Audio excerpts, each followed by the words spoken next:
Back on Get Up, and the news yesterday was exactly what we feared it was going to be. Superstar Celtics forward Jason Tatum underwent surgery to repair a ruptured right Achilles tendon after suffering that injury late in the fourth quarter of Monday's Game 4 loss to the Knicks. The team said the surgery was a success and that no timetable is available for his return. First and foremost, we all wish the very best to Jason Tatum, a brilliant player facing a difficult rehab. Now, as far as the series his team continues to play, here are some notes. The Celtics are 9-2, including playoffs this year, in games that Tatum didn't play.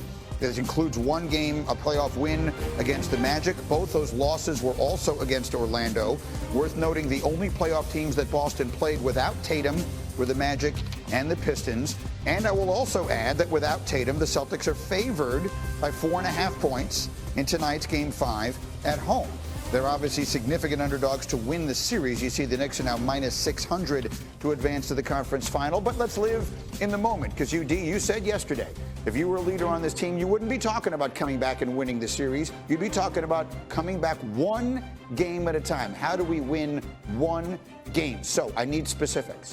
What is the one thing the Celtics need tonight at home to force a Game 6? I mean, I think everybody knows it. You need Jaylen Brown to be that Eastern Conference MVP. Jaylen Brown that he was last year. He needs to average 30. He needs to shoot 50% from the field, 37% from three. On the defensive end, like he did in the finals, taking the challenge against Luka, he needs to set the tone.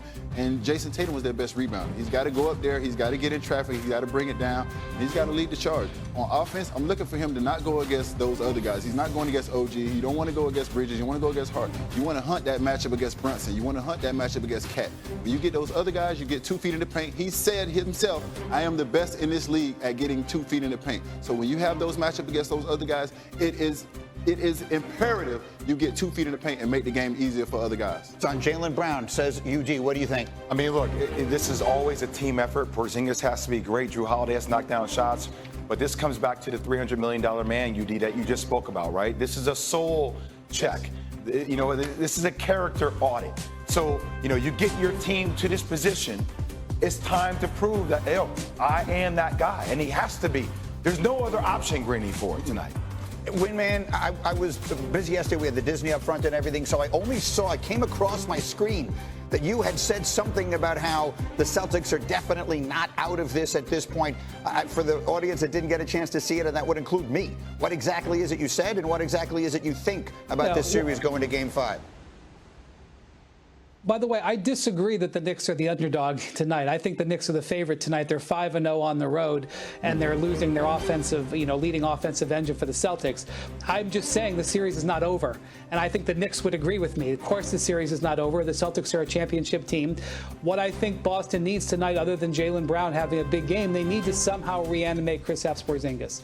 This guy is a huge factor against the Knicks during the regular season. He's had this illness. It's been a factor. He's only averaging 5 points a game and shooting 29% in the series. But he did play 24 minutes in Game 4, an indication that he is getting his legs back from underneath him. Maybe he's not going to be capable, but they have to explore that facet of their offense. They're going to need scoring. The Knicks have been routinely playing from behind in Boston and coming back. I think their strategy changes a little bit tonight as well. I don't think they have to play for the last 5 minutes. I think they can attack Boston early, especially if they've got some uncertainty. But to be clear, there's one other thing that I saw you'd said that I agreed with. That for those of us who've covered this team, the Celtics, in recent years, they tend to sometimes lose when you think they should win and win when you think they should lose. Especially at the end of playoff series. Ask UD all about that. I saw him behind 3-0 in a series to the Heat and thought they were cooked and watched him win the next 3 games. I've seen him win Game 7s on the road and lose Game 7s at home. So this is a team that has shown that it can rise above at times. It also is a team that can disappoint. Well, now is the time where they have to rise above without their leader.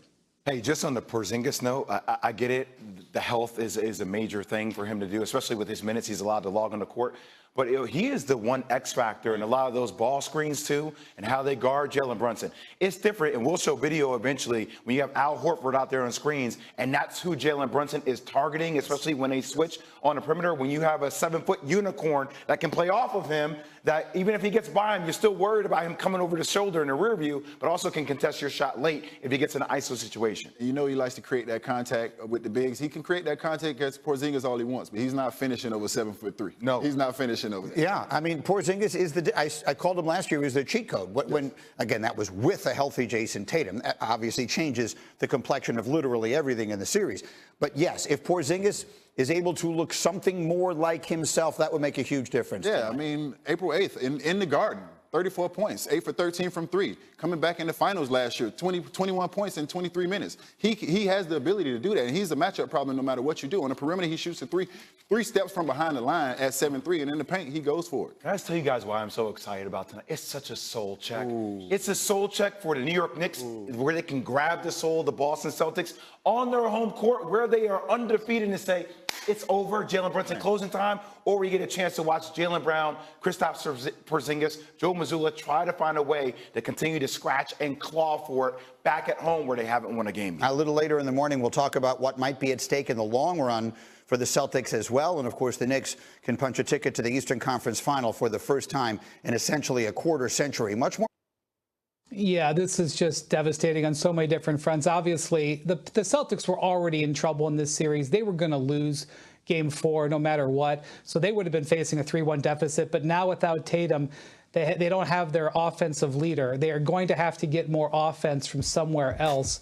That obviously can come from Jaylen Brown. But also, I think Kristaps Porzingis, who coming off that illness, he's only averaging 4 points a game in the series. He's a complete offensive difference maker for them. They have to try to see if he can give them more tonight. But beyond this season, the Celtics are facing a payroll of approaching $500 million, including luxury taxes, and a new ownership. And it's unclear what that new owner's plans are, especially if Tatum misses most or all of next season.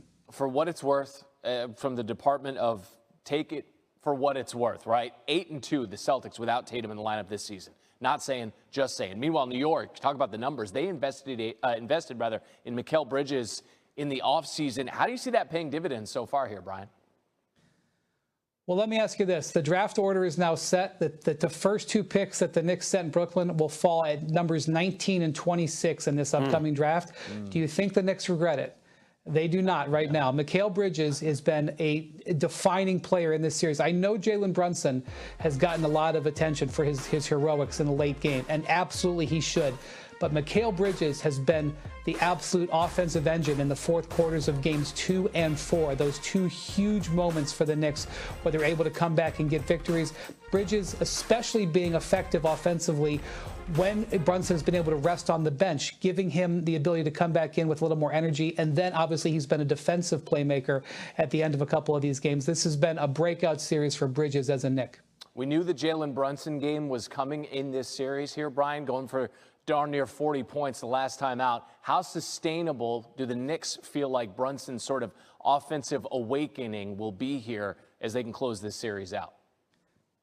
They are going as far as Jalen Brunson can take them, and that strategy has been a winning strategy for them going forward. And